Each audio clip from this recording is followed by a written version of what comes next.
Hello, this is the Stories Beside channel. I release videos every day for you.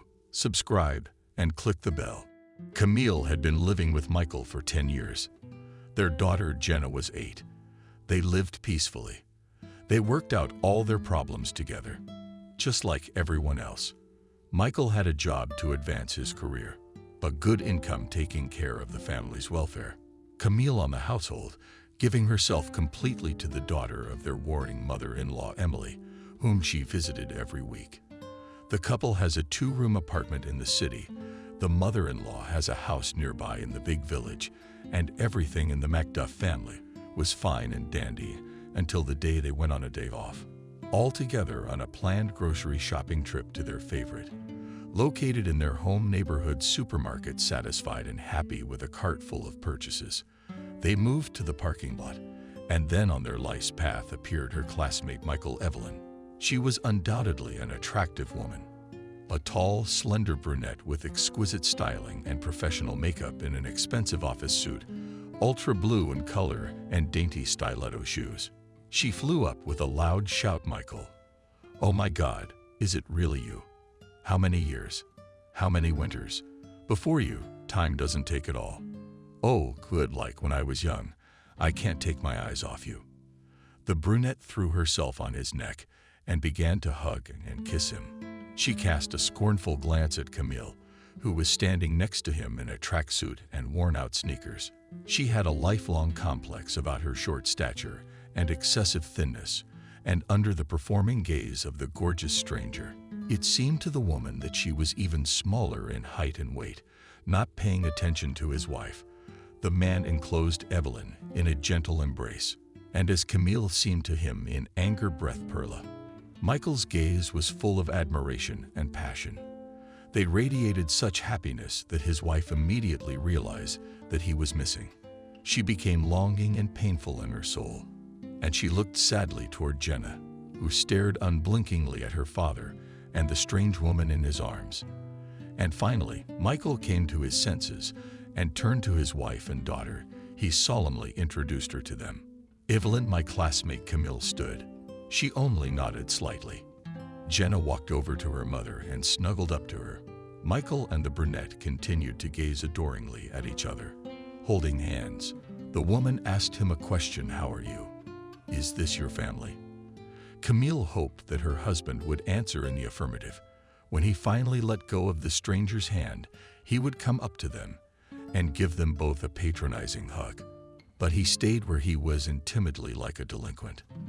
The child said, "Aha, but you better tell me about yourself. How's your life?" "Oh, it was a wonderful read. Evelyn successfully married, divorced. My husband left me one of his auto repair shops. So now I'm a successful business lady. My son is all grown up and went to a prestigious university. So I'm busy with my business and my personal life. Oh, mired in romance novels and no admirers." "Of course," Michael exclaimed. "You've always been exceptionally beautiful. And now you've blossomed." The man fussed, invited hair, corrected his shirt.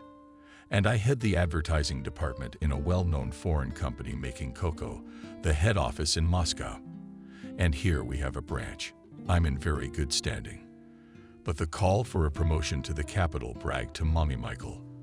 Camille raised her eyebrows in surprise. It was the first time she had heard of this offer. "When are we going home?" Jenna couldn't stand it any longer. Turning to her father, "You go," he replied. "I'm going to talk to Evelyn. It's been a long time since we've seen each other." Camille silently rolled the cart to her car.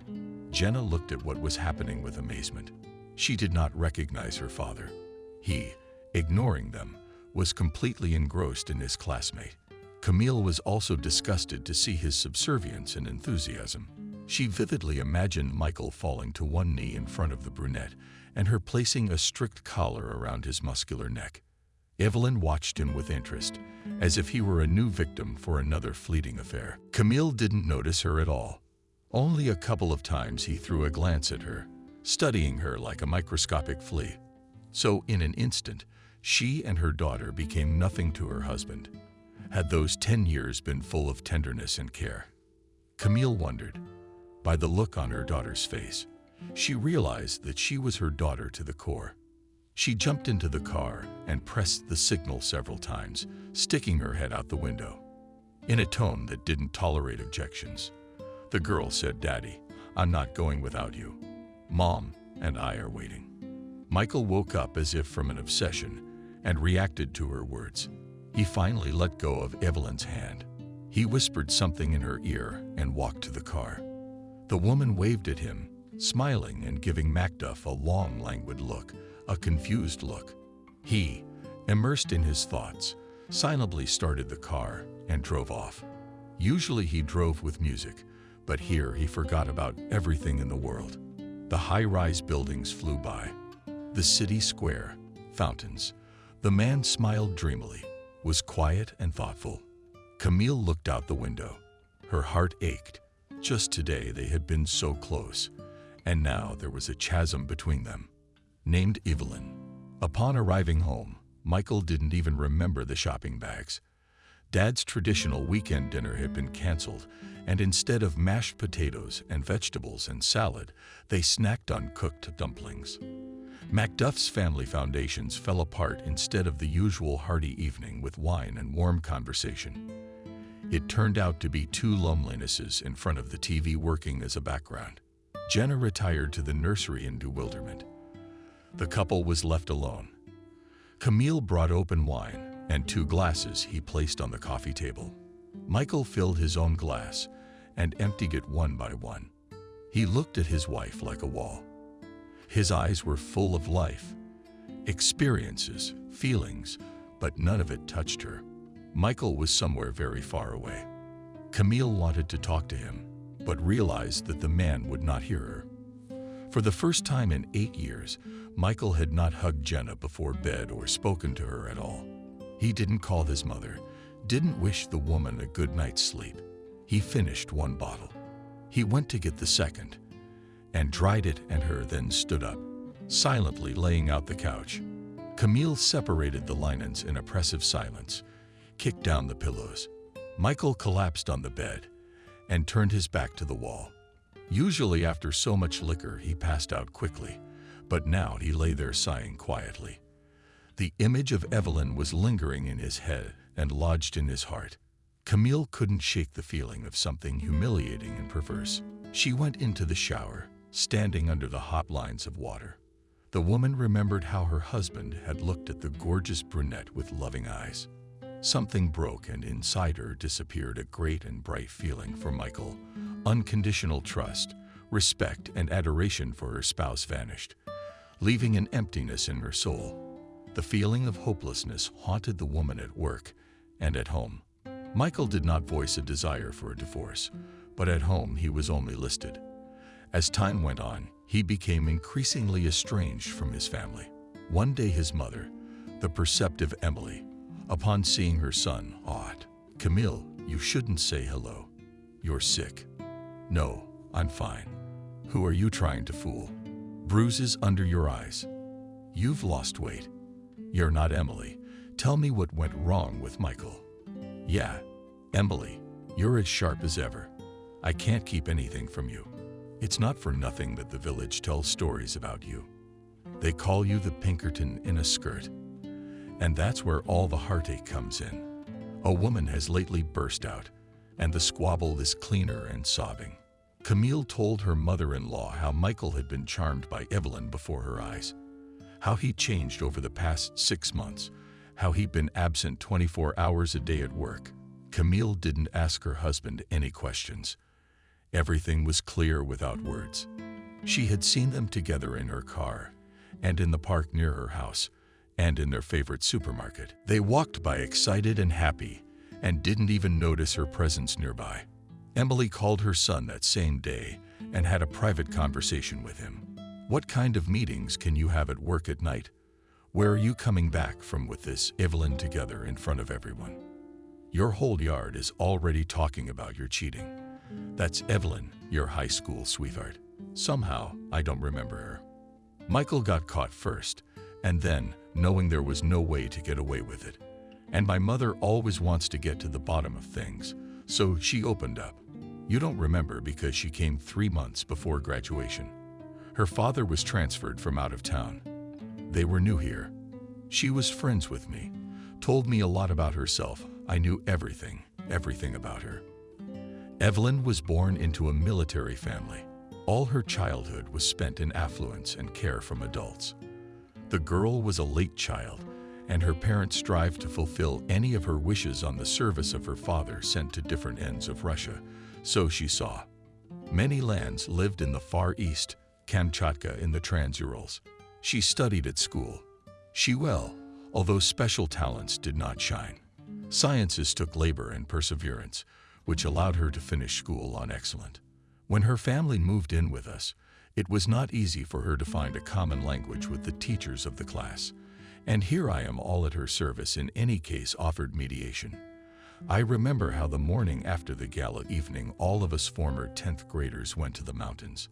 While the sun was in the zenith, the guys went up the winding paths. Wonderful natural landscapes opened before their eyes. Having reached the conceived height, they set up camp, and it was about time. The sun was setting fast. The night in the mountains was cool. We sat around the fire with appetite, had dinner, and then under the clear starry sky, we sang soulful songs to the guitar with ecstasy. How young she was then, dreamily hopeful and insanely beautiful.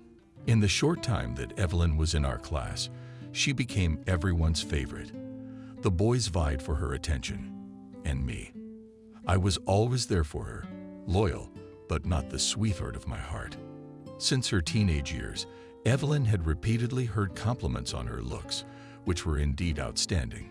Nature had bestowed her with a lush head of hair, and her wing-colored hair created a contrast with the softly pink skin of her face, from which the blush never left. Eyes. Evelyn's were light brown, some sort of coffee color. Framed by fluffy black lashes, they always attracted the eyes of others. The lips had a beautiful shape and medium fullness. Therefore, the girl's smile was appealing and none of a figure. Evelyn had a magnificent straight back, long, slender legs, high breasts, and a graceful waist, and her movements were smooth and fine. Everyone kept telling her that with such looks Evelyn should apply to be an artist, and they convinced her. And that's when everyone rejoiced at the prospect.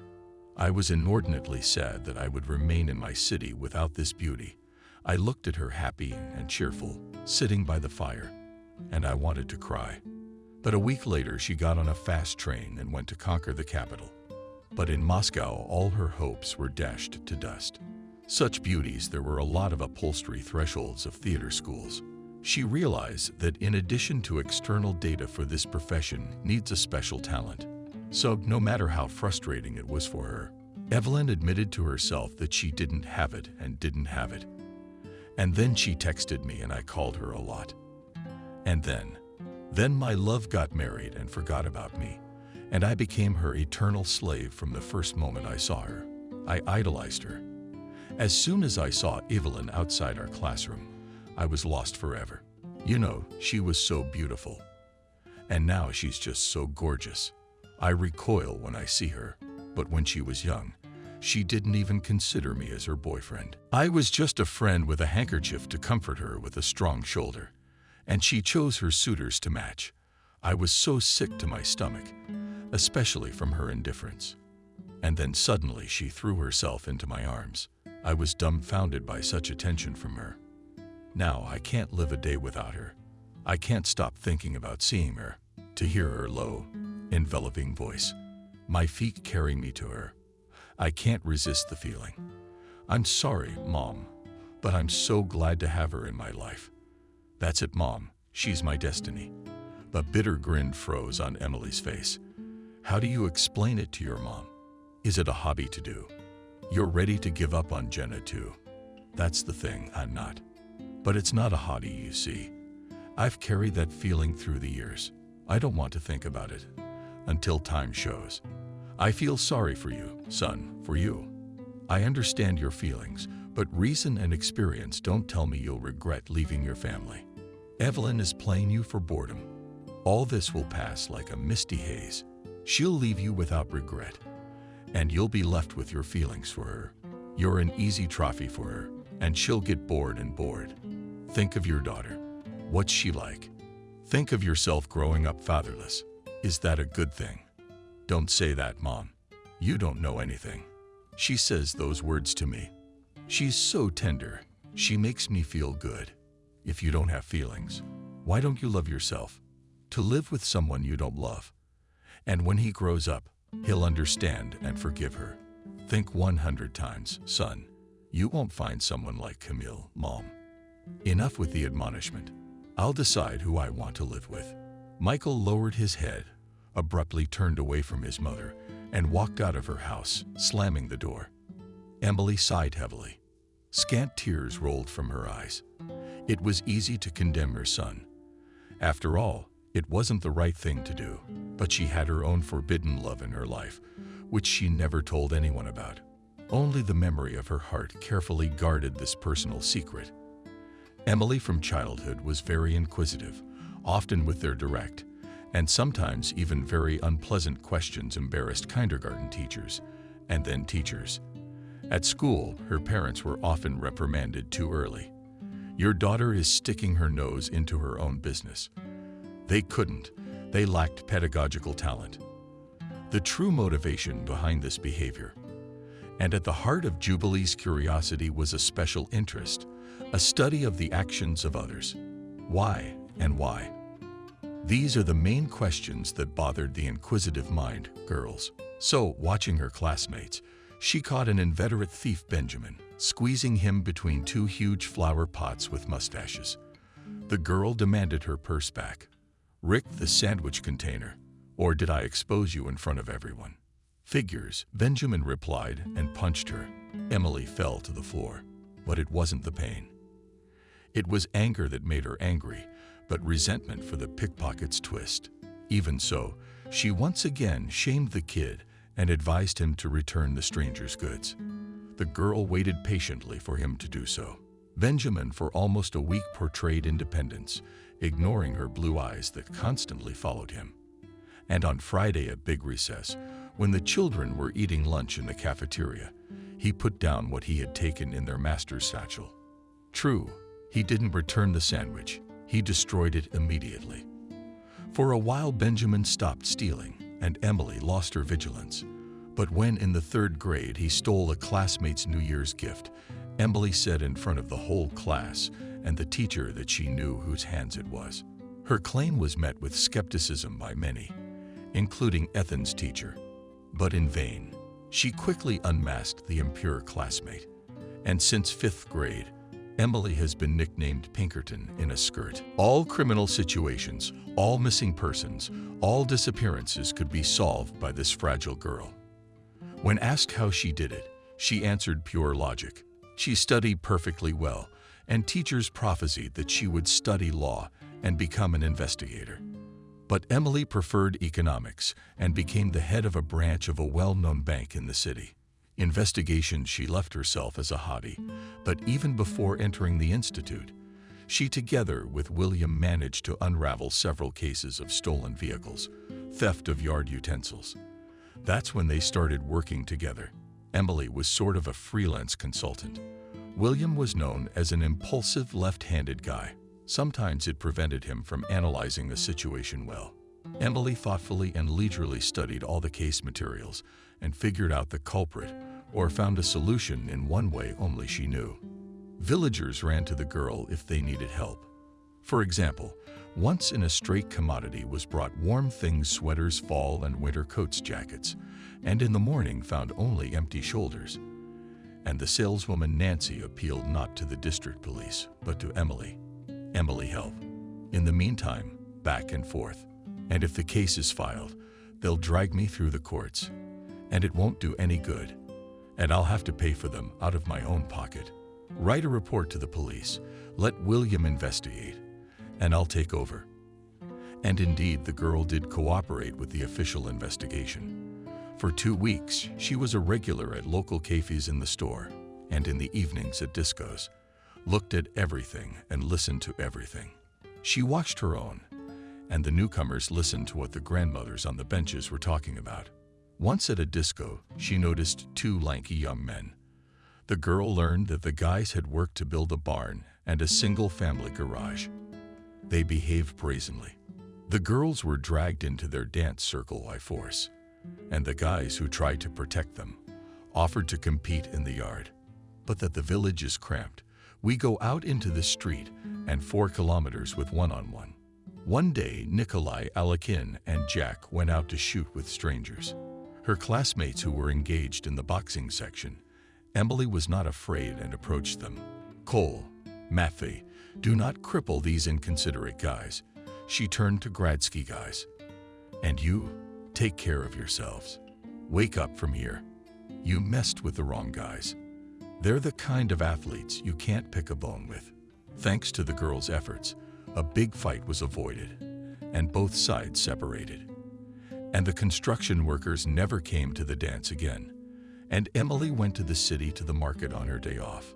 It occurred to her that the stolen goods could be traded there by William in a hurry. What can you, William, with your detective mind, suggest to me? And that you, William, are always running ahead of the train and I'm in the process. But if anything, I think you'll be the first to know. And at the bazaar, the girl did run into a saleswoman who offered sweaters and jackets. Her name was Sophia. The woman Emily knew. She lived in a neighboring village. The next day, the girl came to the market square again, and from afar, so as not to be noticed, observed how vividly Claudia's trade was going on. By evening, the woman had sold everything. Emily quickly got ready to leave. Suddenly, she saw that one of those city boys, who was scandalizing at the disco, approached the peddler, and she handed him a weighty bundle of money. The guy headed for the exit of the market and walked past her. He was wearing a sweater with the same pattern as the one stolen from the village store. She dialed the number of the district police officer and told him in detail about what she had seen. 15 minutes later, a police car arrived at the market, and Smith was taken right under the white hands. She was immediately taken to the station from William. The girl learned that she quickly cracked and gave up her accomplices. It turned out that one of them was her nephew. True, the woman swore and swore that she did not know that the products were stolen. She thought that the guys had bought it themselves to develop their business, and she was promised a percentage. Then there was the successful case of the White Bull, as the district police jokingly called him. It came from the Bracker family, their livestock, and it was quite difficult to find it. But the young detective succeeded, found Emily, and seen species. Well, such a necessary spouse's Smith pickup truck, which one night stole young guys from the neighboring village. She also had a cucumber on her account. Bad business when a company of local alcoholics cleaned the cellar of economic and industrious Little. Soon about her detective talents in the village began to make legends. Rumors spread quickly, and fellow villagers who have a snout in the gun. When Emily approached them, they quickly shut up and retreated. Even ordinary men and women began to fear her. What if she finds out about lovers' stash from the spouses, or about covered with the dust of centuries family Tanya? But he loved Emily very much. The chairman of the Kolkos, who quickly met her under very interesting circumstances. Joe suspected his employees of stealing. Someone in the garage was draining gasoline and diesel fuel. Emily studied all the reports and immediately found out the culprits. Joe resigns at the garage. He's stealing. That's how I beat him out of town. I don't have people with a normal education. I'm telling you it's him, and I can prove it. Your accountants and I found out all the frauds. Take Joy, a simple laborer with no education. Find people who are loyal and honest. The chairman didn't listen to her and left that worker. And a month later, he was convinced of the rightness when he suddenly returned from the city early. And along the garage are personal cars, and their owners take out of their canisters and barrels filled with gasoline. That's when Joy became furious, ran into the garage, and started yelling at him, "Ah, you bastard. Run to the personnel department and write your own resignation. Otherwise, I will call law enforcement agencies, and you'll be as nice as acute to answer according to the law." Emily, then the chairman, thanked me and repented for not heeding it at once. how much damage this ghoul had caused to the collective farm. "You shouldn't have let him go." "Semyonich," said the girl, "I see how he got in. Will he ever follow an honest path? How will you write off the losses?" "No way." I waved my hand. "He'll pay it back gradually. We'll save money. Suit yourself. It's up to you." The villagers recognized the friendship between Emily and the collective farm chairman. Those who were dirty stopped carrying grain and vegetables from the collective farm. They were afraid that she would expose them in a flash. Many people had a grudge against her. They said that she looked like a curious Varvara who would have a denunciation to tear off so that she would not eat or investigate anything. "Is that what you were born into, Emily? You even have the look of an experienced operative or investigator, eye to eye. Only in our field do they look that way. You'll notice that normal people look away quickly when they're talking, but our tribe can stare at someone else indefinitely. But that's what we've been trained to do. Is it natural for you?" "Well, how can I put it, William? I can't answer that question because I've never really thought about it. Well, it is what it is. God gave you abilities. Then you've got to work them out on this earth. But I must say, you're doing it faithfully." The district officer admired her. "Aren't you afraid of any ill-wishers in your life?" "I don't need 3, William. It's not in my nature. I won't sit in the bushes anyway. You know I'm a straightforward and guileless man." William was looking at water, wasn't he? Shrewd Emily didn't like thieves and crooks, and those who had affairs on the side. She instantly identified adultery lovers without much strain. But the wives and husbands of cheaters did not give up, and did not tell about them except only those who began to suspect something and agonized in ignorance. But those came for certainty without the desire to organize a scandal or divorce. They only wanted to reveal the rivals and return their grateful ones to the family. So, before you say anything, Emily was having life-saving conversations with the deceived, like Lena or Light. Did you listen to yourself first? Could you forgive him for being a cheater, or not? Think about it, and only then act, making a decision to save the family or destroy it. Most often after communicating with Emily, men just screwed the spouses, and women organized terror to their husbands. Therefore, those, although drawn to the side, they were afraid of exposure, and the desire to commit such feats over time they subsided. Of course, when Emily went to the city and lived there for a long time in the village, everything returned to normal. After graduation, the girl thought for a long time about whether to stay in the city or return to her native land. Warm, autumn, tea, tired of wandering on rented apartments, she was walking in the park, thinking about the prospects of her future life. Her thoughts were in Malinovka. She really wanted to return to her parents' house. There, in the world of her childhood, she was always warm and cozy, calm and joyful. There she was never bored. She was loved, she was helped, giving delicate advice, consoled. And here it was difficult. Life with rigid rules. There is no room for weaknesses. No one needs you. Emily's soul was sad, and it wasn't easy financially. All summer her father and mother helped her financially and provided her with everything she needed. They sent her chickens, eggs, potatoes, onions, cabbage, and some money. But she did not want to be a burden to them and was constantly tormented by pangs of conscience. It was time to earn her own money.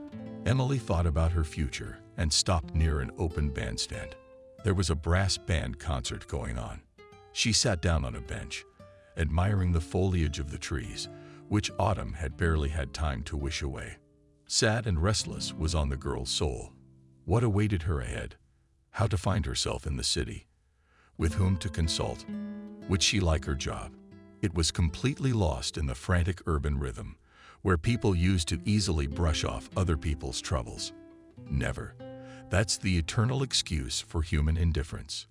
Emily so lacked warmth, care, attention, leisurely and rural life. The smell of meadow grasses, the vastness of fields to the smooth rhythm of music. She thought about her own things, and finally, she made a final decision to return to the village. The girl got up from the bench and headed for the exit from the park. "Girl, you left your purse," she heard. She looked back. In front of her stood a nice young man.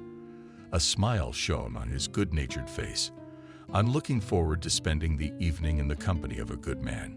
He held out his purse to her. "What makes you think I'm like that?" Emily grinned. "I feel it," the guy replied. "So, can I walk you out?" "Walk me out?" Emily shrugged. "I don't really care." "I don't," the guy said, and introduced himself as Ethan. "Emily," she replied. "So tell me, why are you walking alone in the park with a sad face?" "I live alone in the city." The girl was not confused, studying as it was not up to buddy relations. "But I come to you with the friendliest of intentions," said Ethan. "Well, I don't know. Right off the bat. Why not right away? Why do you need to observe some time limits to maintain contrived decency? We live in a modern world. When I saw you, I realized I had to spend the evening with you, and you can kick me out of here. I'm not leaving." "Well, if everything is so serious, then so we will be friends," laughed Emily. "That's great. That's what I want," rejoiced the young man. "And first, so you don't doubt me, I'll tell you about myself." "Oh, that will be good," Emily agreed. "I am a native of this city. I live nearby with my parents. I plan to develop as a restaurateur in the future." "That's a terrific biography," smiled the girl. "I'm sure people who love to cook can't be mean. But I am not from here and came from Malinovsk. I was taken to the bank. Now I'm on an internship. I've got a lot to learn. I learned a lot of new things. It's different in practice than it is in theory." "Emily, tomorrow's a day off. I'm inviting you to take a walk around the city at night and use the first name. I think it's time."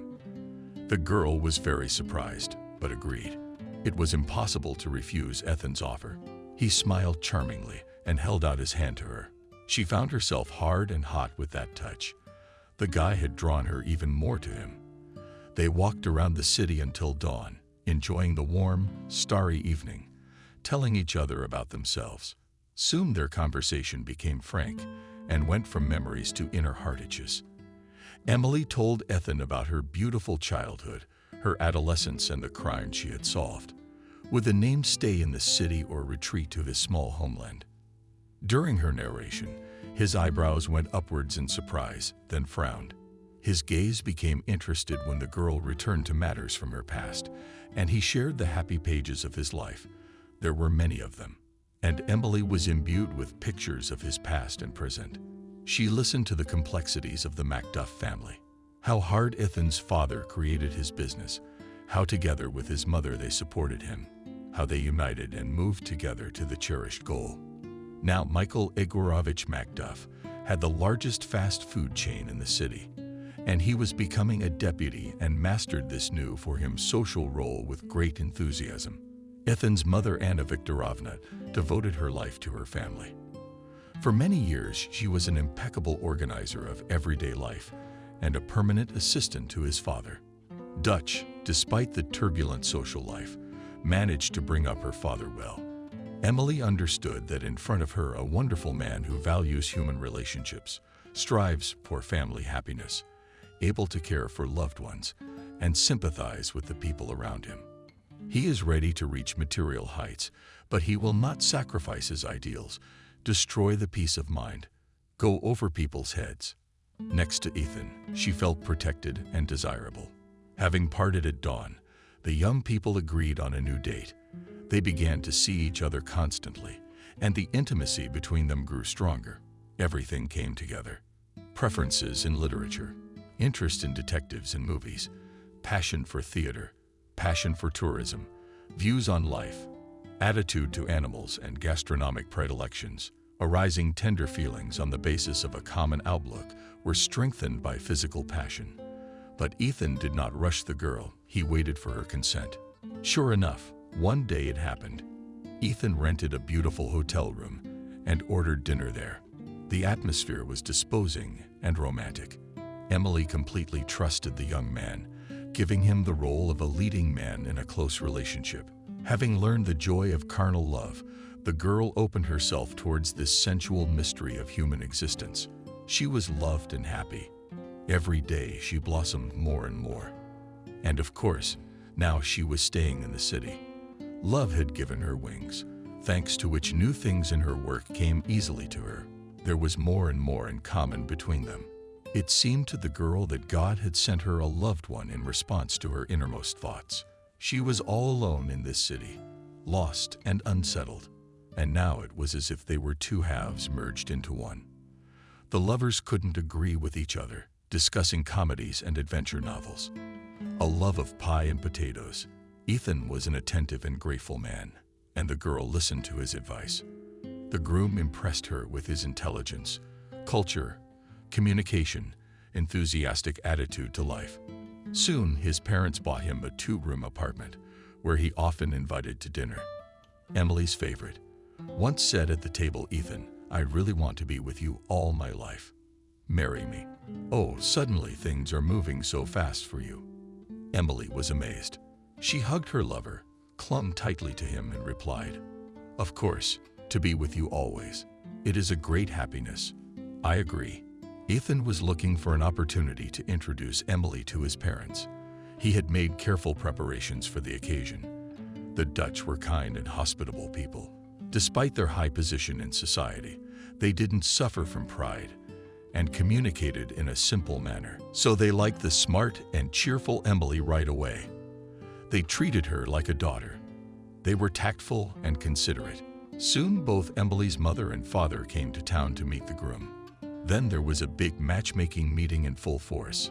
Parents and children discussed future plans, details of the upcoming wedding. When all formalities were observed, Ethan bought a tourist tour to Gelendzhik, and there made Emily an official proposal. It happened on a warm morning on the seashore. He gave his beloved a gold ring with a diamond and asked her to become his wife. Emily's joy was unbounded. This guy entered her life so unexpectedly and illuminated it with the bright light of true love. The girl put his gift on her finger. "It's just a miracle, our meeting. It's a good thing I forgot my handbag on the bench. I can already see myself in the bride's dress." They kissed and continued to enjoy the sea, the sound of the surf, and their tender feelings. A year and a half after meeting in the park, the young married. They wanted a modest celebration and privacy, but their parents did not agree with them and defended a large wedding, arguing that they have children alone and do not need to save money on the holiday. Therefore, the festivities turned out with a swing. Cheerful and noisy company of 50 invitees occupied a cozy restaurant. Toastmaster tried to make the wedding interesting. Jokes, contests, and incendiary dances did not let the young and guests get bored. The bride remembered this bright event for life. According to all omens, the bet prophesied a strong marriage, intoxicating love, and beautiful children. In the first years of married life, the young souls of each other guessed any desires, openly shared impressions of work and personal experiences. They were attracted to each other like a magnet. It seemed that it would never end. And then a baby boy appeared in the family. Ethan literally carried his wife and little Michael in his arms. By then, he had opened his own restaurant. His father was a big help, but despite his busy schedule, he always found time for his family. Emily was raised in a rural, patriarchal family. In it, the last word was always for Dad, so she respected her husband's opinion and considered him the truth in the last instance. Even the name for her son was chosen by him, in honor of his father. Michael Macduff. It seemed like the perfect combination to Ethan, and Ethan agreed with him wholeheartedly. The boy inherited his father's blonde hair. It was naturally curly and thick. From his mother, amazing, lively eyes trimmed with thick black eyelashes. Parents spoiled the little boy with everything they could. Emily loved him madly, admiring in the child the features of her husband. Michael grew up and in his appearance and behavior really traced a similarity with his father. Ethan had little time to communicate with the child due to his busy schedule. Therefore, Evelyn could not deny him anything in rare moments. The boy was used to being in the center of attention and demanded in any way. When he went to school, the difficulties began. Ethan and Emily were not specialists in the field of education, but they were sure that their son would perfectly cope with all school tasks. But it was not so. On the first day of school, the child was so bored that he missed a lesson, just ran away at a big break. And the teacher did not immediately notice it. As it turned out, Michael did not want to learn. He explained his reluctance to go to school by the fact that he was allergic to teachers. Teachers complained about the boy's behavior: stubbornness, intransigence, and arrogance, sharpness. Sometimes he flatly refused to obey the requirements of discipline. Michael did everything in defiance and keenly perceived any criticism. Emily even took him to a psychologist. Ethan didn't go with her. He thought it was none of his business. After talking to the child, the specialist gave his verdict: "Your son is perfectly healthy. At his age, brain structures are still immature. The child cannot restrain emotions because feelings, as a rule, cannot control even adults. My recommendations are a regime, reasonable demands, expanding boundaries, independence. Think about your parenting techniques. You may be overprotective and spoiling him. This may be the reason for selfish desires and refusal to consider others." Emily tried to follow the specialist's advice, but the situation continued to escalate. It was difficult for her to cope with the distortions in her son's behavior alone. She was falling down in the face of the difficulties that arose. Her position in the bank also required high concentration and great responsibility, and there was not enough time for everything. The woman tried to seek advice from her husband, but he became more and more distant from the family, justifying himself by being busy in the restaurant. The girl realized that their relationship was cracked and tried to improve it in every possible way. But all her attempts to call her husband for a frank conversation failed. Ethan carefully avoided her society, became withdrawn, almost did not live at home. One evening, she was expecting to come home from work. She decided to cook him an unusual dinner, took time off work, and all day ran around the stores, choosing the right products, assessing their freshness and quality. Then she spent a long time conjuring up gourmet dishes in the kitchen, satisfied that she had gotten everything just right. She set the table in the hall, lit the candles, and put on her dress. Ethan returned frowning and tired. He looked indifferently at his wife and at the set table and sat down to eat, a little dryly, thanked Emily, and went to the bedroom. "Are you leaving?" The woman was surprised. Ethan turned to her and she was horrified by the expression on his face. Indifference and detachment were written all over it. "What? I'm leaving for someone else. I won't tell you who she is so as not to complicate your life. She's beautiful, she's smart, she loves me. We share the same interests. We understand each other half a word. I know I'll be happy with her." "I don't understand," horrified, whispered Emily. "You and I are over. Without aggravating everything with tears and scandals. Everything has long been clear. Neither I nor you have any feelings. Let's part in a civilized manner and keep in touch as needed." For Michael's sake, Ethan turned around and walked away. A quarter of an hour later, he slammed the front door shut behind him.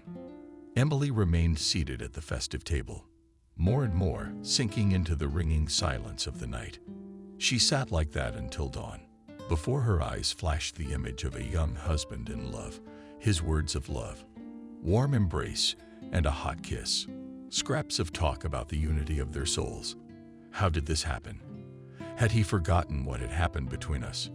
Why did he betray me? Am I such a bad wife? Why didn't I see those warning bells?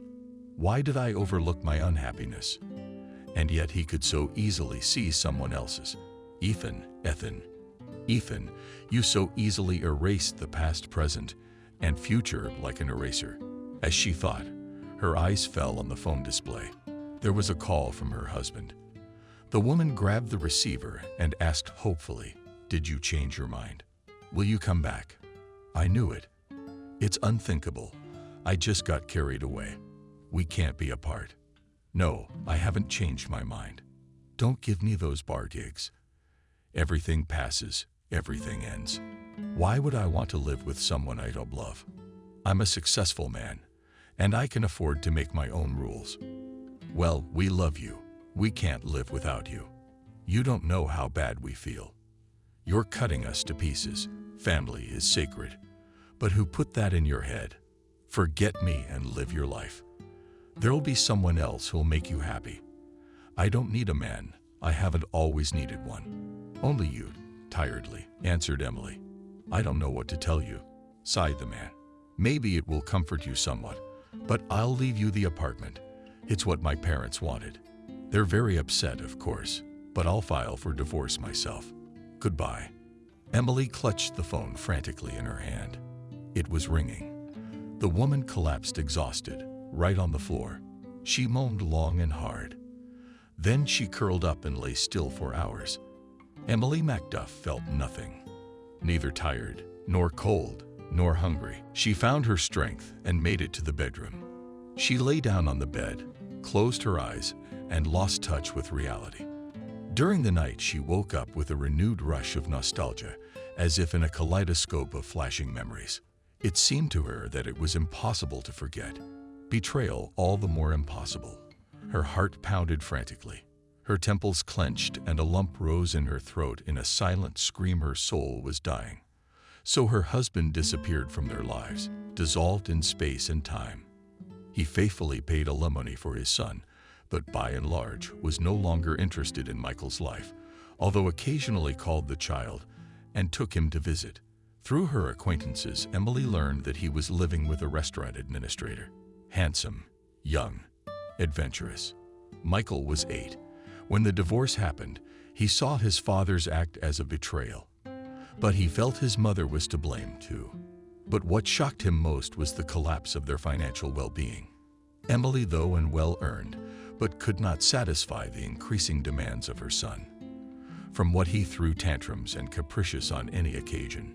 In his teenage years, Michael completely distanced himself from his mother and completely immersed in a dissolute life. For him, firmly entrenched the reputation of slackers. At school, he was called truant and bandit. In addition, the guy's psyche began to unravel. He constantly quarreled with his parents, emotionally blackmailed them, threatening suicide. Then he got friends from the criminal world. Emily did everything she could to get her son out of bad company, ripped off the phones of parents, ran to pubs and dance clubs, dragged him drunk out of cars and hotel rooms. But no worries, and even more reasonable maternal arguments did not touch, and in Michael's heart only his own selfish demands worried him. He always talked about his father through his teeth, and his mother was not even a dime a dozen. Left after the departure of her husband's health, Emily even more undermined the son's antics.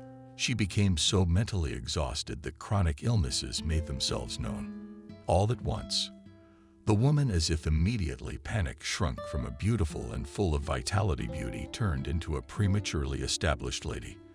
Long evenings alone in an empty apartment, the woman walked from corner to corner.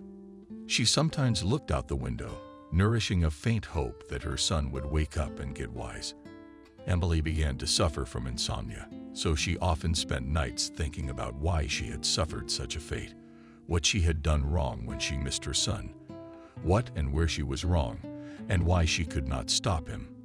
And the more she thought about it, the more she doubted the rightness of her actions, and the more she was tormented by doubts. But it was all in vain. I had to see and recognize the coming trouble. The praised skills of the detective failed me. I thought, woman, I should have known what was happening. I should have prevented it. From the maid's thoughts, she was a little distracted by her job. She was in demand there until she retired, but she still had to leave. She could have worked harder, but she was asked to give up her place to someone she knew. Emily did not return to her village until she was of retirement age. Her parents were long gone. Michael grew up and settled down, married a good girl. His family was waiting for the birth of a daughter. Ethan, the former husband, helped his son to get a job in a prestigious company. But the understanding between him and Emily never came through.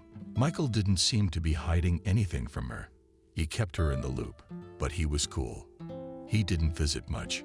Camille was the only one who kept in touch, a kind and sweet girl. When Emily returned to her native land, she became younger and younger. The path to the house was overgrown with grass, and in the neighboring yard still with a dozen chickens running at the head of a cheeky rooster and a goat. And the woman? What do you want? You're looking for someone. There's no one in the house. Emily hears the voice of her classmate. Nancy's head whipped around nicely. Nancy. Nancy didn't recognize God's you I didn't recognize, but sat so how. We've been watching the house. Thank you. Let's go to our hut from the road. I'll make you some tea or some freshly brewed chicha. Oh, I wouldn't say no to a hot one. You'll tell me how things are going in Malinovka. Koroshilov's house was clean and cozy. The hostess, Emily, was hospitable and told me all the rumors, and so quickly got into the fate of the inhabitants, and in a week became for all her native. However, the new district officer laughed at her and was skeptical of her talents. He was aware that in Malinovka lived such a girl Pinkerton in a skirt, but it seemed to him that it was all in the past. Noah had already served in the organs for many years and considered personal experience as the basis of his activity. He respected only his own opinion and rarely listened to others. Only an accident made him believe in Emily's outstanding abilities and reconsider his views on life. One weekend, he went fishing and stayed overnight at the pond. While there, all the appliances, refrigerator, freezer, camera, TV, microwave, tablet, and $20,000 in cash were taken from his house. The man's hair just stood on end when he saw that the lock on his house was broken and the rooms were empty. He started asking around, but no one saw anything. Despite Noah's dislike, Emily in his beak brought him some interesting information. She chatted with his neighbors and as if casually asked leading questions. In the end, one of them told that he had heard the rumble of a car that night and looked out his window and saw a certain group of people entering the yard of the neighborhood. And another villager had noticed several strange cars in the village the day before. They sped past him towards the street where Noel lived, and he noticed that one of them had a sticker with an island and a palm tree on it. The policeman thanked Emily and then went through the people and asked who had visitors. On such and such a car, on such and such a car. He found a person who had been visited by friends from the city, and then he made inquiries and found out that one of them had only recently been released from prison. After that, the criminals were quickly identified, arrested and sent to the detention center. Precinct officer, from the bottom of his heart, was grateful to Emily for the thread he got from her in the investigation, and later they became friends. Noah often availed himself of her hints, advice, and reflections. The precinct officer soon had a wife coming in from out of town, so the main center for solving mysteries and finding criminals was stationed at the Macduff house. For the first time in many years, Emily met a man she could trust. She let go of old grudges against her husband, healed mental wounds to fellow villagers. The woman did not like to answer questions about her son. They got used to Michael not coming. They thought he had abandoned his mother, so out of sight, out of mind. But for the mother's soul, this question was disturbing and painful, so the district officer saw that some longing is eating the heart of his colleagues. Even an inadvertently spoken word about Michael instantly stirred Emily. Such sadness appeared in her eyes that the man averted his gaze. And then one day she opened up to her friend. Sometimes she'd howl at the moon. I told you alone, I only reveal my heartache. I go into the house, and there's silence. Loneliness. I remember how I used to take my son to the matinees. I didn't sleep at night when he was sick. What fun. My family and I used to play soccer in the yard. I revisit the photos on them with bated breath. It's impossible to look at any photo. He's smiling everywhere. Sometimes I even cry. I can't get enough of him. Well, Emily, my soul, tears can't help sorrow. Let's fix up your place a little, and I'll help you. But we'll take our minds off it. Slowly, like a phoenix from the ashes. Emily Macduff's soul revived. The policeman turned out to be a jack of all trades, went to see her for a month with his four-legged friend. The dog is a former, and the warriors served in a hot spot, but on wounding was written off. His comrade Noah imposed him. The latter did not particularly sympathize with animals, but Sirius loved firmly. The clever sheepdog accompanied him on hunting and fishing trips. Finally, Emily's house came to life. A smile appeared on the woman's face. She had forgotten what kind of smile she had, and life began to fill up again. And then, unexpectedly, happiness came. When Michael had a daughter, he, and warmed to his mother, stopped blaming her for divorcing his father. I see he realized how difficult it is to be a parent. Now he was frank with her, and she could not condemn her son. She herself had such a love in adulthood, it was breathtaking. True, in this relationship, she did not betray anyone, although it was not easy to call them simple. After her son's visit, Emily called Camille and invited her to visit with Jenna. She gladly agreed. She liked to visit her mother-in-law, to help and just to talk. Her mother had abandoned her as a child. When she was a baby, she was raised by her father. Emily's daddy was a world, supported her in everything, as she pulled her one only God knows. Camille remembered his story about how carelessly her mother had thrown her from his arms. Father that night could not sleep for a long time. An inexplicable anxiety would not let go of his heart, slammed the book shut. He pulled the blanket over his head, trying to sleep, but instead he listened intensely to the dying silence. The doorbell rang. Jacob shuddered with his whole body and went to open it. Molly stood on the doorstep. She looked stylish. She had become a dazzling beauty. Jacob noticed she was wearing expensive clothes, diamond earrings, and a ring. It seemed that her life had turned out the way she wanted it to, with a rich suitor only in the eyes of her ex-wife. There was such a gaping emptiness that Jacob had a chill on his heart when she entered the apartment. He saw that Molly was cradling an infant. "Well, hello, husband," she said with a mocking tone. "Here, take your treasures. You wanted it, didn't you?" She handed him the bundle. "This is your daughter. I wanted to give her up in the hospital, but then I changed my mind and decided to give her to you. Remember when we were young and in love? You dreamed of having a baby. Right after the divorce, I realized you were pregnant with this newborn of your dream. And I don't want her. I don't want anyone. It's you. You're the one who stole my right to a life of security. I fell for your good looks. You're a beggar, a simple construction worker. I was a fool. For God's sake, Molly. Gone, Jacob. Have I ever denied you anything? How can you abandon a little child? She was just born. What have I ever done to you? I worked 2 jobs. I've been working shifts and going to covens. Did I ever hurt you? What about the fact that I didn't ask you for money? No money. So I had to earn it myself." Jacob seemed that Molly enjoys, morally mocking him. Her cruel words deeply wounded his heart. "You're going to die like this, my sweetheart," he sighed. "Stay with me. We'll raise a coin. You can still be happy. Molly, there's still time to live as a human being."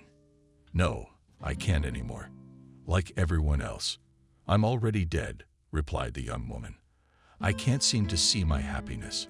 I guess it's not our destiny to find it. And this button, too, is a curse that will be enough for all of us. My word is ironclad. You want to keep the girl, and you don't want to put her in an orphanage." Jacob cuddled the little one to herself. "Yes, I'll take her. I won't refuse." Molly left him with a scornful look and left the apartment. Jacob hugged the girl, nuzzled her cheek, and closing his eyes, breathed deeply to calm himself. The resentment was choking him. He felt in the little girl a kindred soul.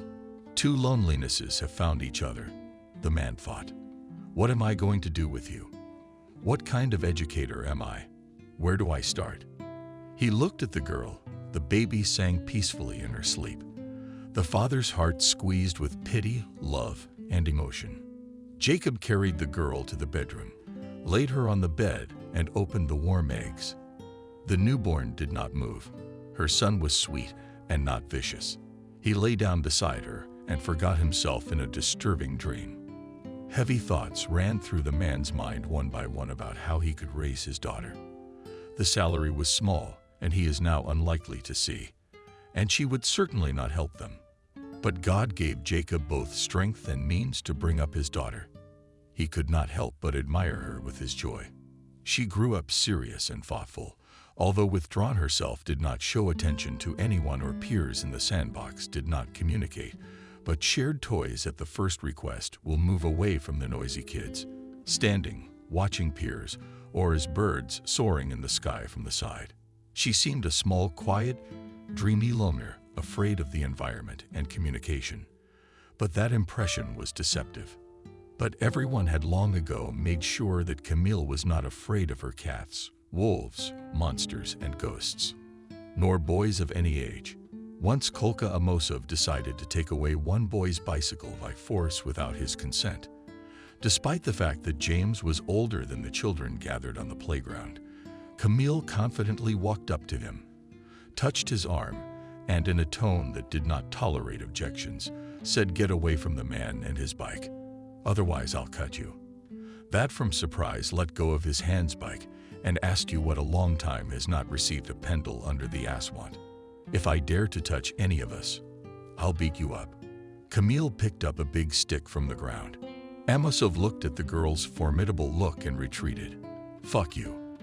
And Camille, as if nothing had happened, returned to her favorite place, on a bench under the shade of a birch tree, and concentrated on contemplating nature and her thoughts. From that time on, neither James nor the other bullies who wanted to mock the little ones behaved properly. And at school, Camille was quiet, and she was average.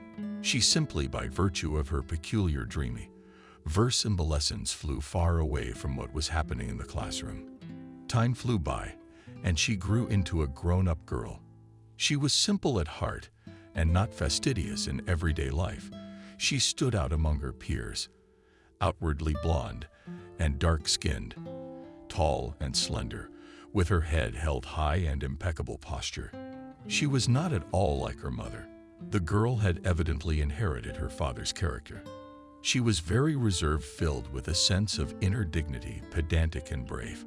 One thing that marred the Dumas Jacob was that the daughter had practically no suitors.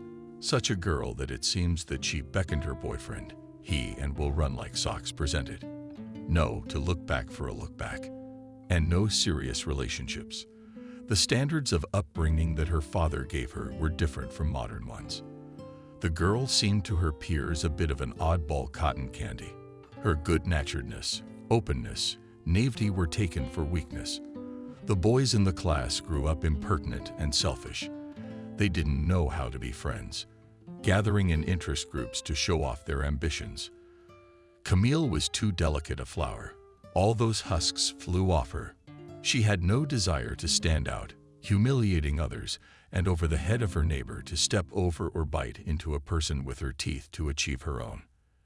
This unconventionality attracted older people, wise in life, but young people were repulsed and frightened.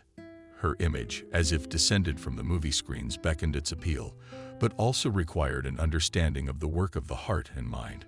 Relationships with such a girl could not be easy, so modern guys were afraid to approach her. Jacob shared his concerns with his friends. "Don't even think about it," they reassured him, but no luck with James. "They'll meet some decent ones. There are some. Have faith, and don't think she's weak. The girl's got a lot of self-esteem. She won't just mess around with such shallow and rude men." Ah, bad luck for the daughter. Just like me in my day. How did she leave? The door closed behind her. I never saw her again. She showed up once, brought her daughter, dropped her off, and disappeared. I only contact her once in a while for paperwork or anything else. But to come and talk to her? No, it is not a royal matter, summarized the man. What was Jacob's surprise when the next day Molly appeared on the doorstep of his apartment. It was difficult to recognize the woman. There was nothing left of her former beauty. Swaggering and untidy, she walked into the kitchen. Camille was sitting there, drawing something in her sketchbook. "There's your mom." "Hello," she said in a low voice. "Remember me?" The girl raised her head and looked the woman straight in the eyes. "I am grateful to you for bringing me into the world, but my father raised me, so he is my only parent. It's only fair." The girl went back to her drawing. He's the one who raised you, so he didn't raise you well. If you from your own mother, then I'm no longer needed. I don't think you'll be able to make me mad. I think I told you everything, the girl replied calmly. Jacob, Jacob. Molly jumped out of the kitchen like a scalded man. Who did you bring up here? Look, Snot. She's criticizing her own mother. What happened to you? What's going to happen to you? Who's going to feed her? She laughed. She'll get an education and feed herself. She's grown up now. How are you behaving? You stink like a beer barrel, don't you? Why don't you go back to where you came from? I'm entitled to my drinks. You don't forget yourself. When I take that girl away from you, you'll know it. What are you talking about, Molly? She's an adult. You can't pick up an independent person. She's not gonna live with a bunch of your men. In fact, the man waved his hand squeamishly at her nose. That's all right. I didn't really want to. Molly took a few potential money bills out of her pocket and tossed them in the air. Then here's your graduation present. Take it for God's sake. For so many years, I didn't want to help my daughter with a penny or an endorsement. What's the point now? What are you teaching me? The woman pounded her chest, and I'm a mother. I do what I want. You're nothing. What have you done for your daughter? Actually, I raised her. When the senseless sheep, Molly laughed vulgarly. Did you ever choke on your anger? Jacob said sadly. Yes, I am what I am. I won't be any different. It's your fault I'm like this. You've robbed me of everything. It's no use arguing with you. I won't prove anything to you, and I have no guilt against you. Wow, you've become so proud when we talk. Why should I be? All right, you live here. I will. Molly suddenly started crying. They'll be alone. Nobody needs them. I kicked the kitchen door open, and it slammed against the wall. But not yet. The woman waved a hand with a lost manicure at Camille. Goodbye, the girl said politely, continuing to draw. Soon Camille started to study at the institute. She chose the specialty of decorator. According to the points scored on the use she passed on the budget, the girl studied with great pleasure, showing patience and perseverance in mastering the chosen profession. From early childhood, she liked to draw, and her bright, extraordinary works attracted the attention of tutors, teachers, and educators. Now she systematically went to her dream. With honors, having defended her diploma, the girl got a job in the theater. It was a youth theater, and therefore, there were many opportunities for creativity. Things had finally calmed down in an orderly fashion in her and her father's life, until Camille met Michael. It was springtime, when nature was in full bloom, and she wanted to run, arms outstretched, toward love, happiness, and joy. The scent of a white turtle wafted through the park. Near her favorite cafe on a bench sat a young, handsome man. Camille boldly stepped toward him. An oath? She asked. Sure, charmingly, the guy smiled. Camille introduced herself. The girl is wonderful, great name. And I'm Michael. Let's take a walk. He invited her. The girl agreed. They took hands, and until the evening could not agree with each other. Michael was interested in everything related to childhood and real life.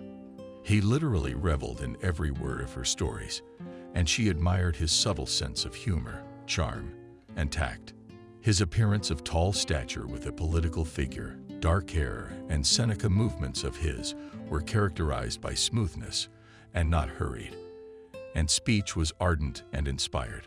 From the first minute of meeting, he captured Camille's attention, provoked her to frankness, won her trust. It seemed that these two were made for each other. Even when they were silent, they were comfortable together. Each was thinking about his own and at the same time admiring his partner. Suddenly, a powerful downpour fell on the city, and the couple got soaked. Michael did not want to part, and he offered Camille to take a hot shower at his house.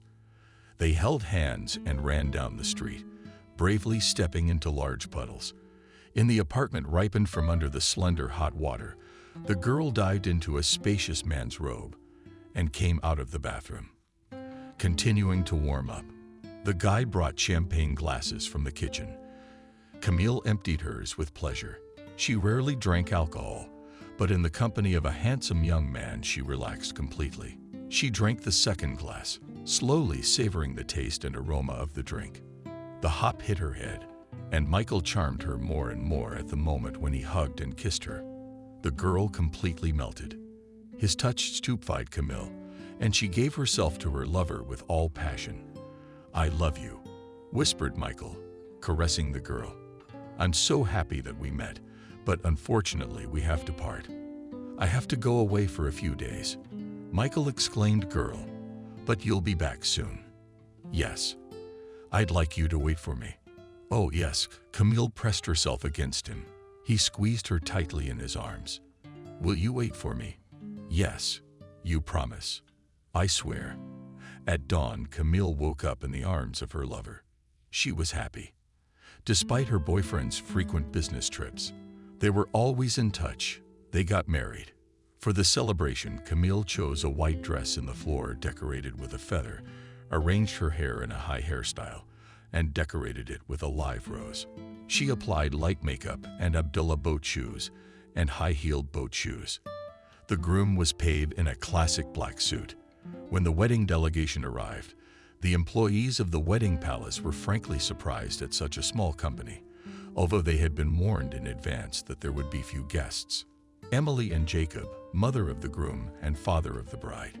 The ceremony was touching and simple. Like all lovers, Camille and Michael kissed under the waltz of Mendelssohn.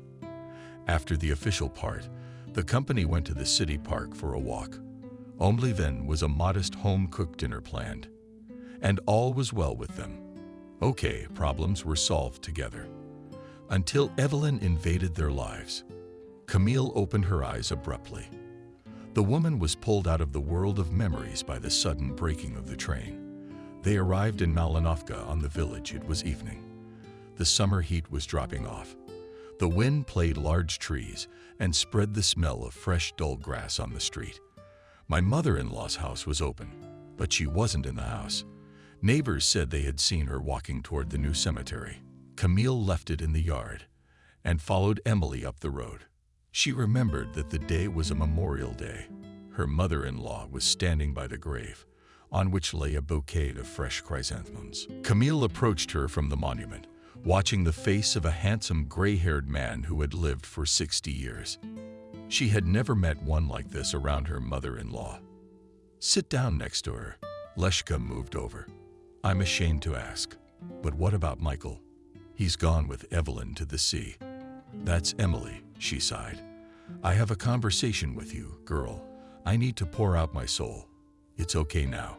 She looked sadly at the gravestone. "But I will also give you some advice. I'll take it from you. I'm not shy. I'll start. Here rests a man dear to me. He died suddenly, 5 years ago. And all these years I've been coming to him in the evenings when people aren't around. This is my secret love. Marriage. As you know, I married with great feeling. Ethan was charming, smart, kind, even though men looked up to me. And I never imagined cheating on my husband. And even after the divorce, he left me without regret. And I couldn't do it with other people. I dared to. And then I met Noah. I'm not young. And he's a mature man. Married, 2 sons. And he didn't like me at first. But then he took a friendly liking to me. Such a warm and mesmerizing feeling was born, as if we were born for each other. We were so good together. Our souls sang. I did not feel the ground under me from love. I was flying. And he always supported me in that flight. Often, too often, and sincerely, he said, "You are the most delightful and tender woman." Having met by fate, I marvel at everything about you. Intelligence and the ability to experience deeply. It didn't take us long to realize that we were both in trouble. At first, it was only our common cause that brought us together. We thought our hearts would calm down a little and the amazing attraction would fade. But soon it became clear that neither I nor he has no power over feelings. We started dating and later confessed their love to each other. But I did not wish his family grief, and no one still does not know about what happened between us, How happy we were that our hearts beat side by side, that we breathed the same air, looking into our favorite eyes. And then, out of the blue, Noah suddenly fell ill and died. He took with him to his grave the secret of his relationship with me. I keep it a secret. You know, you're the only one I've been feeling bad about not saying hello to lately. I've been silent for a long time, and now you can't. And I want to share. And you're the only person I have left who's close to me. A holy man who's not mad at me for my son. Come on, Emily. You're like a mother to me. Thank you, baby, and call me Mom. Please. And now I'm going to say something very important in your ear. Why in your ear? So that not even the spirits can hear us. She leaned over to me. Camille pressed closer to the woman, and she told her thoughts. Let's go home. Mom, Camille gave her a hand, and they walked slowly toward the village. By the road, each one was thinking about his own thoughts. The next day, her ex-husband appeared at the doorstep of Emily's house. He had aged, but he had not lost his status and charm. Emily had been very nervous the day before and felt thin. She had been lying down all day. Camille had barely persuaded her to have some fresh chicken broth and breadcrumbs. But when she heard that Ethan was waiting for her outside, she found the strength to go out. They settled on a bench in the courtyard, staying within sight of Camille and Jenna, who was bustling about in the kitchen. I've only had happy years with you. I realize that only now, when my whiskey has had the break of a lifetime. The man began. Will you ever forgive me? I let it go a long time ago, Evan. Resentments no longer trouble my weary heart. I live in harmony with myself. I appreciate the diamond dew of the morning dew, the gold of autumn, the countryside. A strong gust of wind threw leaves on their shoulders. Thunder rumbled. The rain began to accumulate. Ethan lifted the collar of his cloak and looked sadly into the sky. God only knew how bitterly the man regretted his betrayal and what had happened to Michael because of it. His conscience tormented him. He repented, cursed his short-sightedness, hated himself. At times, life seemed unpleasant. After all, before his son he was guilty, and this sin is forever and has no statute of limitations. It's a pity I realized late. I grew up late and wanted to take responsibility for what I had done. And here's how it turned out now, and Michael from the family refuses to loyal and selfless Camille from a beautiful daughter Jenna. It must be his messed up paternal genes. He looked at Emily, gazed at the painfully familiar features, remembered the adoration with which she had once looked at him. In an instant, he had scrolled back through their entire life as if in a kaleidoscope. His heart squeezed and tears spurted from his eyes. He gently took his ex-wife's hand and kissed it gently. You and Michael, the best thing I've ever had in my life, he confessed. Emily smiled at him brightly and calmly. It's getting late. I have to go. She stood up and moved forward.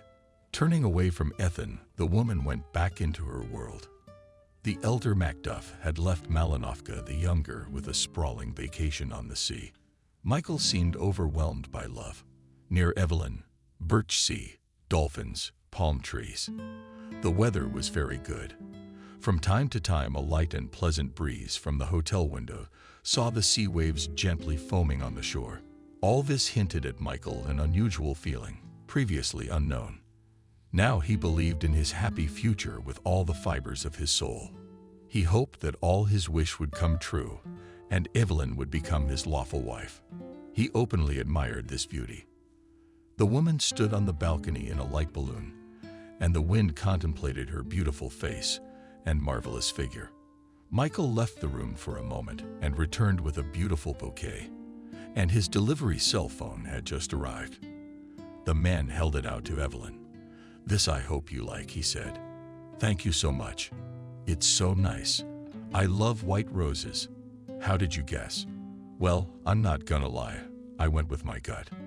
I knew you'd like it." Michael smiled. "Did you succeed? I'm glad, aren't I? Let's go for a walk." Evelyn changed into a light cotton suit. She took him under her arm, and they headed for the sea. Michael felt like it was a special moment. In a few minutes, they were already standing on the beach, and the pianos of the waves caressed their bare feet. Evelyn, I should have told you this a long time ago, but I couldn't gather my thoughts. I always need a long preparation in any business.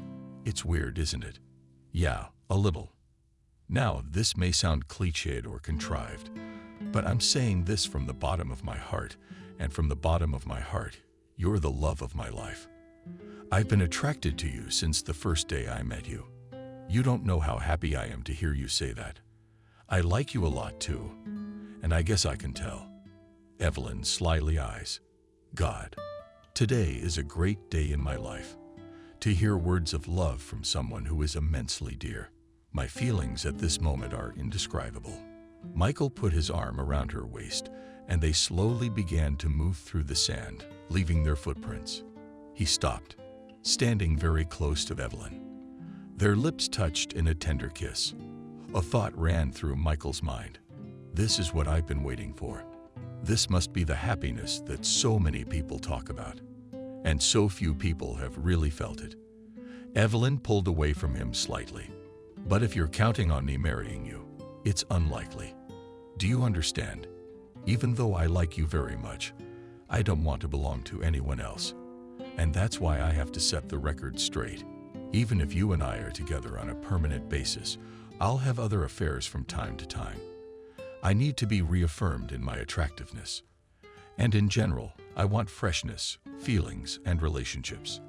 To say that Michael was surprised is to say nothing. He was dumbfounded, and his heart grew heavy. How was it to share the woman he loved with someone like that? He couldn't imagine it, but no objections, or are we breaking up? And with a flirtatious gait, Evelyn moved forward. Michael from the mountains, having gotten rid of his unpleasant thoughts, followed her. And Emily, Jenna, and Camille enjoyed the simplicity of country life. Summer was in full swing. The yard was drowned in emerald green, and in the middle of it stood 3 willows, under their tennis crowns, and put a round table of chairs. In the evenings they gathered there to share local news, play cards or dominoes. Time ticked away quietly and measuredly. Emily was no longer in a hurry to learn new things about her fellow countrymen. Age was taking its toll. With it came illnesses. They took a lot of strength. Now the woman rarely left the house. Only in the evenings at the cemetery, passing acquaintances, she said good evening, and without stopping, went on her way. How quiet has she become? People wondered. How nosy she used to be. She knew everything about everyone. She solved crimes. One evening, when Camille and Jenna went swimming at the river, the men at the local cannon noticed, found something, and left the porch light on.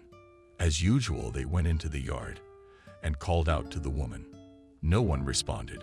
One of them grabbed the handle. The door fell off. They found themselves inside. They turned on the light and found the woman unconscious. They deftly picked her up and lifted her up, put her on the sofa. We immediately called an ambulance. The paramedic arrived, quickly put an IV, gave an injection, and took her to the hospital. Emily stayed there for 3 days. Camille and Jenna visited her, brought her fresh soups, fruit. But after signing a waiver of hospitalization, she returned home. Camille was surprised to see a cab outside the gate. "Mom, why did you run away?" "They said you needed to lie down. At least for 2 weeks. I don't want to." "Me, Emily.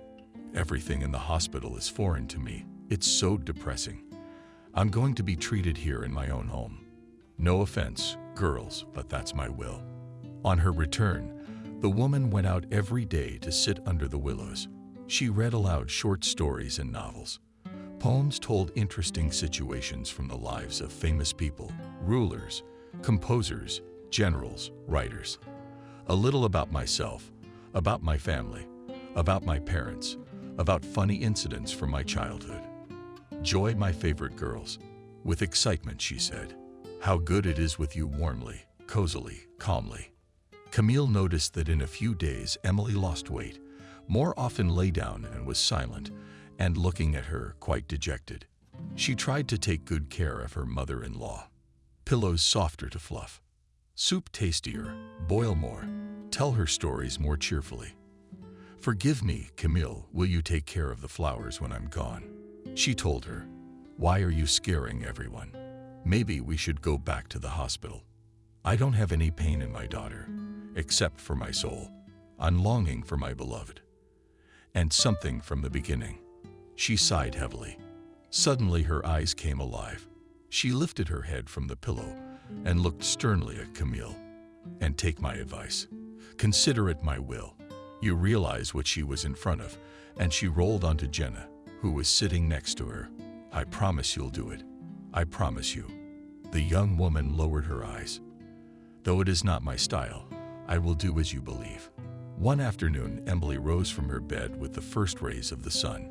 She walked around the yard, looking at her gorgeous flower bed and lovely garden. She came to the booth, scratching behind the ears of the young puppy she had named Sirius in honor of her beloved man's faithful friend. That dog had died before his master. "Come on, Sirius, grow up here, be a good guard, and don't forget me and don't miss me.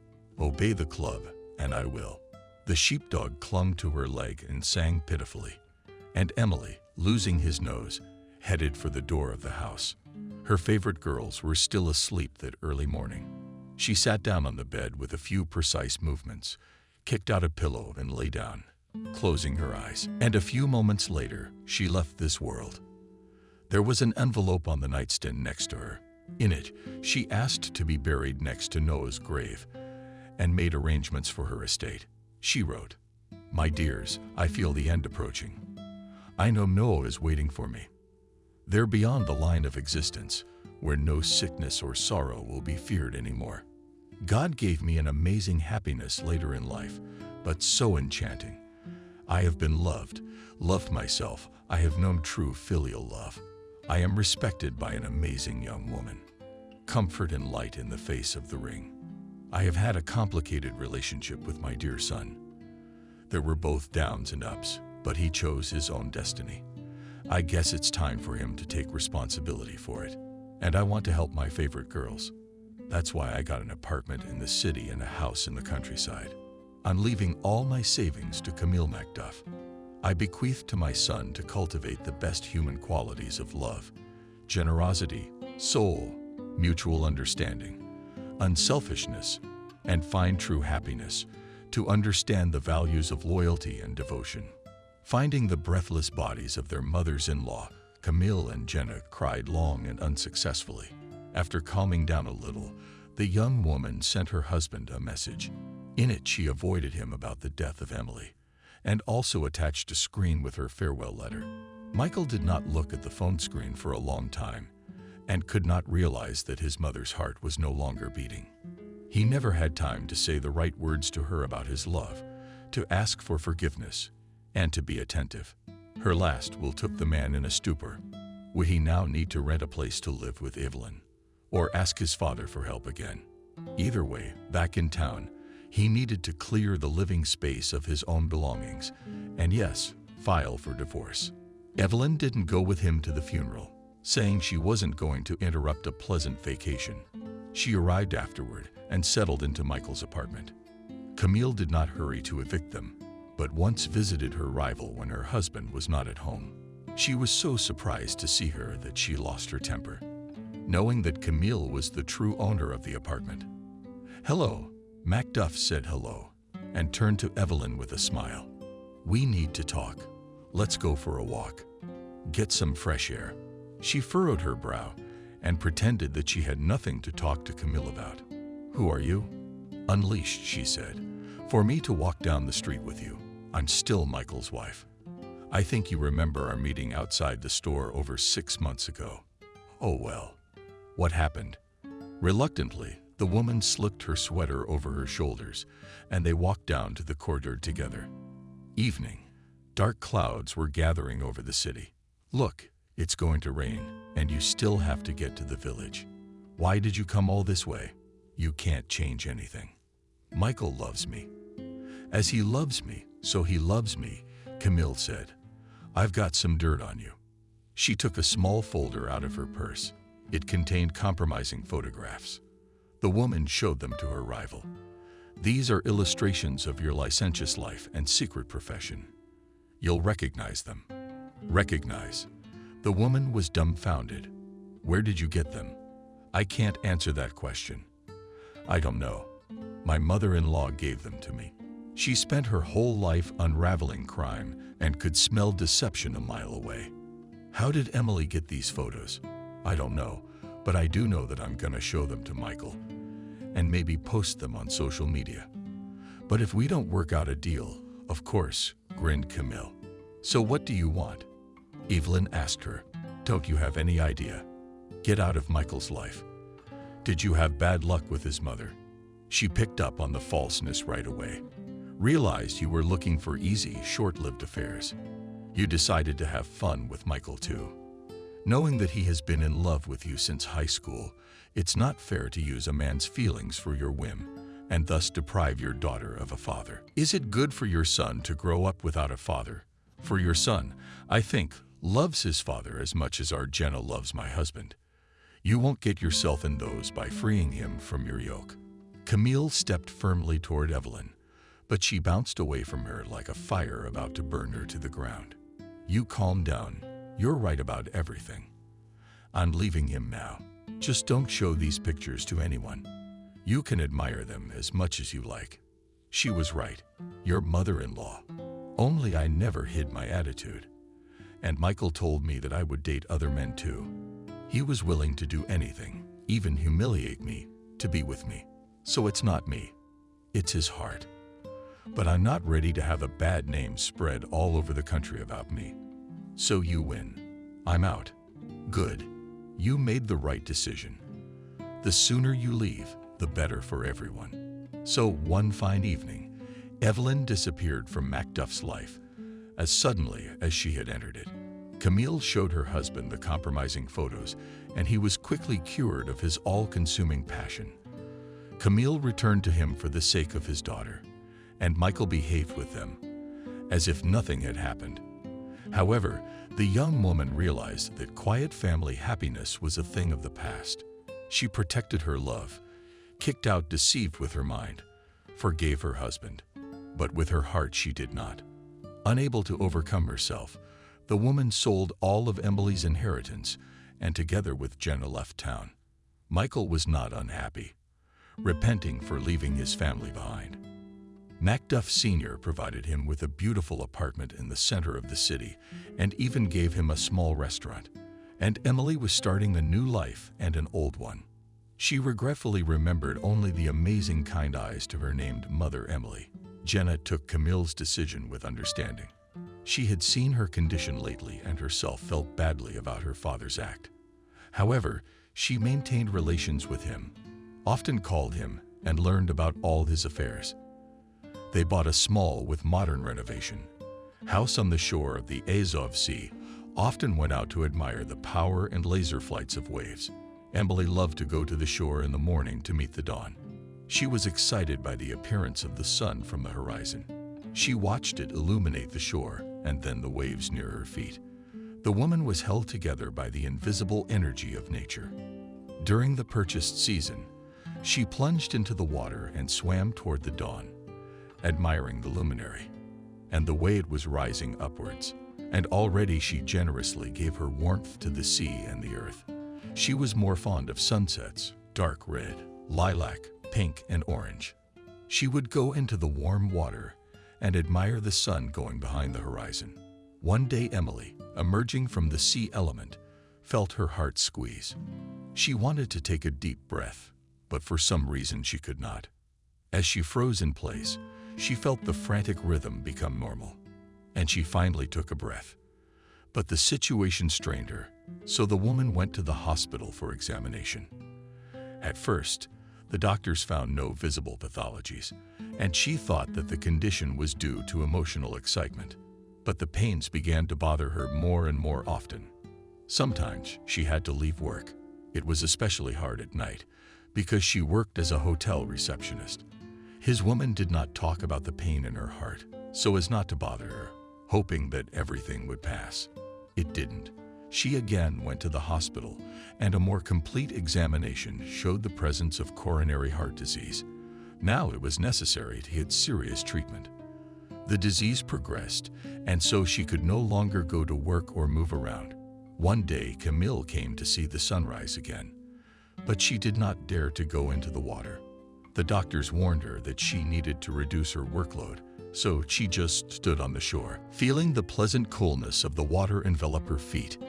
The waves were small this day, but active, breaking in the shore with small splashes.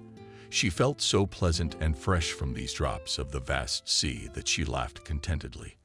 "I see you like the sunrise on the sea surface and the morning freshness." Camille heard an unfamiliar male voice.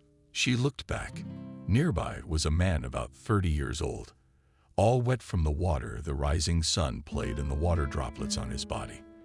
The man's smile was surprisingly good, wide and open. "You don't be scared," he reassured. "I'm not scary, and I just love sea dawns too, but sunsets too. And of course, swimming in the sea." "I know what you mean," Camille nodded. "Only today the water is cold. But since we both like the same things, let's take a walk on the beach. You're not in a hurry." "No, I'm in no hurry now," sighed the woman. "The rules of good manners suggest that we should get to know each other. I'll introduce myself. My name is Sam. I see you marveled at your pretty eyebrow and bent over. Yes, I'm a bit of a foreigner. I'm originally from Yugoslavia, but we've lived here in the capital for a long time. I'm in computer technology. Today, unfortunately, I'm leaving you. So we're wandering on the water. As long as there is time to wander around, wander enthusiastically," agreed the young woman. "Yay, isn't it wonderful that I met you today? It's just magical." I took Camille by the hand, led her down the beach. They were silent because they were both enjoying being with nature. It didn't stop them from feeling comfortable, as if they had known each other for a long time. Camille's heart raced. She liked the man very much. It was as if he had read her thoughts. "You fascinated me too. I stood watching you for half an hour. The man slipped into you, but didn't dare approach. And then I overcame my fear. And now we're riding the waves with you. It's just a pity I have to leave today. But I hope you'll leave me your phone number and I'll leave you mine. We'll call each other." "I will." Camille agreed wholeheartedly. The woman was amazed that such an interesting man appeared in her life when she was so ill. The doctors advised her not to worry and certainly not to fall in love. After the meeting, Camille tried not to think about Sam and to occupy herself with other thoughts. But every day he knocked on her mind and then called her. And after that, they were constantly in touch. While he was out of town, she was examined several times and bypass surgery was advised. There was talk of a transplant, of illness. She didn't tell her new acquaintance anything because they didn't even have a serious relationship. She rejoiced at his every call, remembered the amazing meeting by the sea. And then he came and flew to the shore with a beautiful bouquet of flowers. He invited Camille to a wedding to a friend who lives here. "Olga, the fate of a comrade is being decided. And I'm a witness. They won't sign without me. But I don't want to go to the party. It won't be a party without you. So don't say no." Camille went with pleasure. She looked wonderful in a delicate ice dress and flesh-colored stiletto heels. "You are very beautiful." Sam admired her. He didn't leave her side at the wedding. And then she introduced him to her daughter. Jenna felt nervous and awkward for some reason. But the charm, ease of communication and sincerity of the man melted her heart. And a few hours after meeting him, the girl was already laughing at his stories and felt quite liberated. I offered to take a ride in the wind in an open car. He'd rented it. I would have liked to go with them. But then she got a call from a boy she had liked for a long time inviting her for a ride, and the two of us went on the rides together, holding hands, laughing and smiling at each other. I stopped the car on the side of the road.